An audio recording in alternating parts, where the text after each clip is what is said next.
আজকে আমাদের দুর্ভাগ্য যে বাংলাদেশ এমন একটা লোকের হাতে পড়েছে, তার মেটিকুলাস ডিজাইনের মাধ্যমে বাংলাদেশকে বিক্রি করার একটা পরিকল্পনা দিয়ে, মুচলেখা দিয়ে মানুষ হত্যা করে ক্ষমতা দখল করেছে।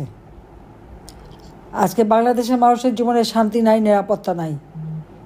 সব থেকে নির্যাতিত সংখ্যালঘু সম্প্রদায়, আওয়ামী লীগের নেতাকর্মী, পুলিশ আর আমাদের নারী সমাজ, তাদের উপর চরমভাবে নির্যাতন চলছে। ছোট্ট শিশুরাও রেহাই পায় না। 13 বছরের একটা ছেলে বা 14 বছরের ছেলে, তাদেরকেও পর্যন্ত অ্যারেস্ট করে। 3 বছরের বাচ্চা সব মাকে অ্যারেস্ট করে, ছেলেকে পায় না, মাকে গ্রেপ্তার করে নিয়ে যায়। কারাগারের মধ্যে আমাদের নেতাকর্মীদের উপর অকথ্য অত্যাচার চালাচ্ছে।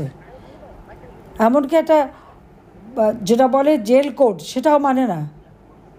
রোগী ধুকে ধুকে মারা যায়, চিকিৎসাও দেয় না। এ পর্যন্ত জেল হত্যা প্রায় 15 জনের মতো মারা গেছে।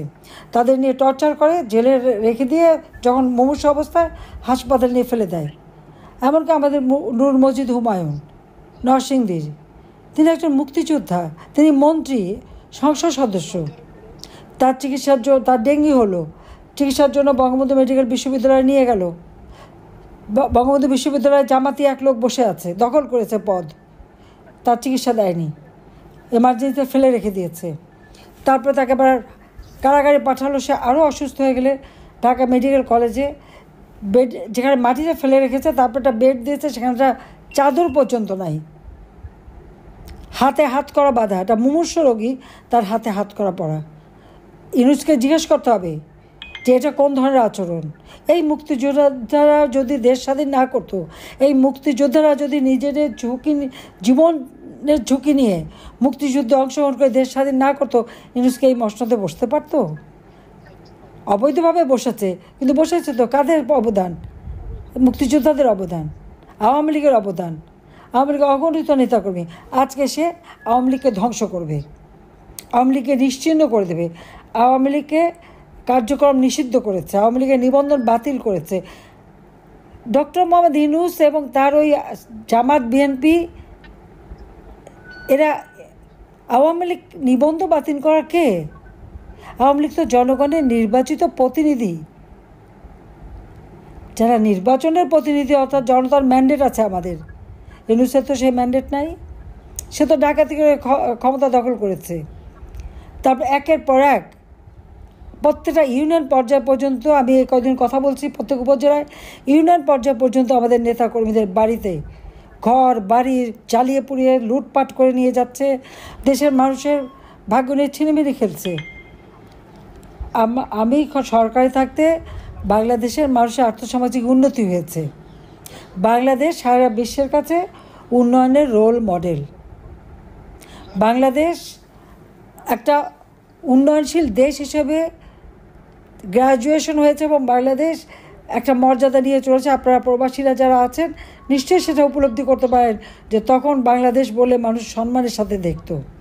এই সম্মানটা তো আওয়ামী লীগ ক্ষমতায় এসে বাংলাদেশের জনগণের জন্য এনে দিয়েছিল। আজকে ইউনূস এসে সমস্ত জঙ্গিদের কারাগার থেকে ছেড়ে দিয়েছে, আর আওয়ামী লীগ নেতা কর্মীদের দিয়ে জেলখানা ভরে ফেলেছে। বাংলাদেশ এখন কিসের দেশ?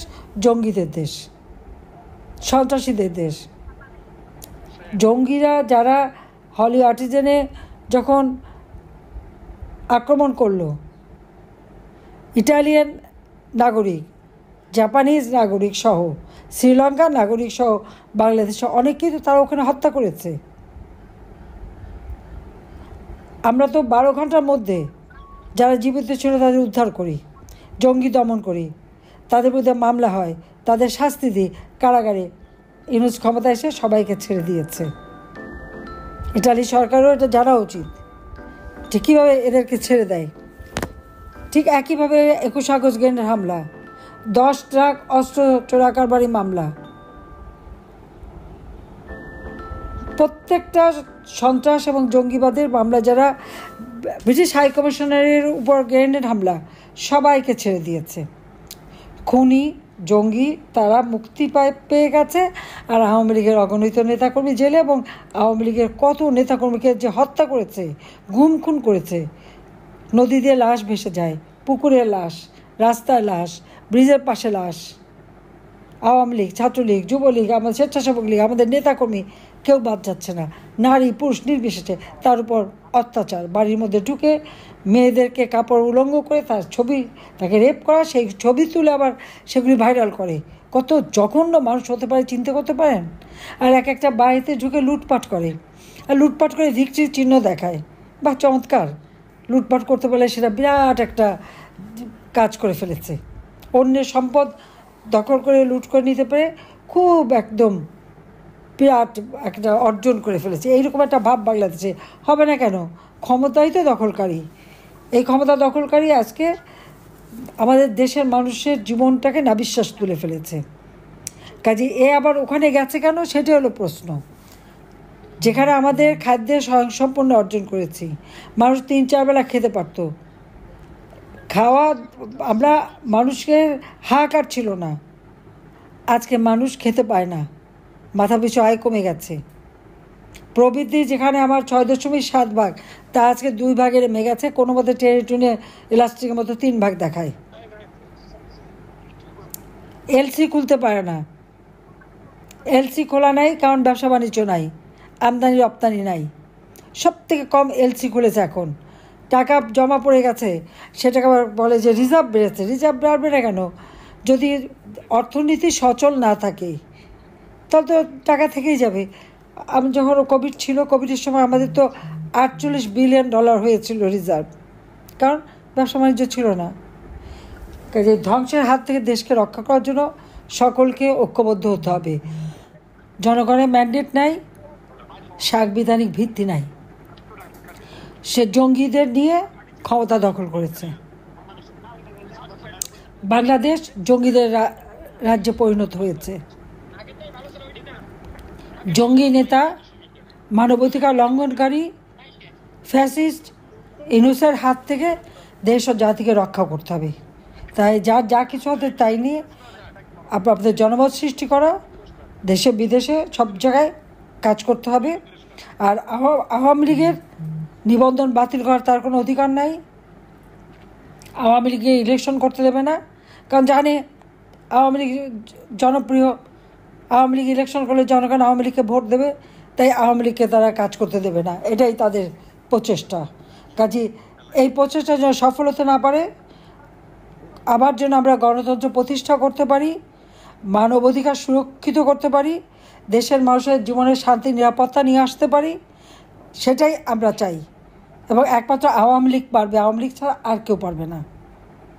আওয়ামী লীগের সময় প্রত্যেক ঘরে ঘরে মানুষ নিরাপদে ঘুমিয়েছে। নারী পুরুষ নির্বিশেষে দিন হোক রাত হোক নিরাপদে চলতে পেরেছে। এখন তা পারে না কেউ। এখন তাদের জীবনে কোনো নিরাপত্তা নাই। যে কোনো সময় যে কেউ তাদের লুট করতে পারে, যে কোনো সময় যে কেউ তাদেরকে হত্যা করতে পারে। পিটিয়ে পিটিয়ে হত্যা, শিবির ওই রক কাটা, পা কাটা, হাত কাটা, আর বিএনপি হত্যা, খুন, লুটপাট, এতেই ব্যস্ত। তো এরা দেশকে আর দেশের জনগণকে কি দেবে?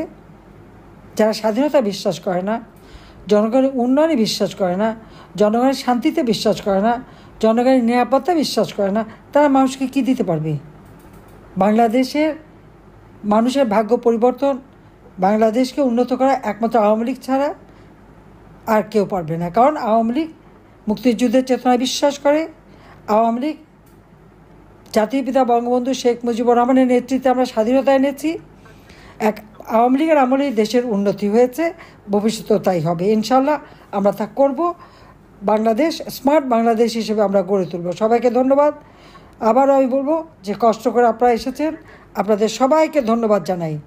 ইনশাআল্লাহ বাংলাদেশ আবার আমরা ফিরে পাবো। খোদা হাফেজ। জয় বাংলা, জয় বঙ্গবন্ধু।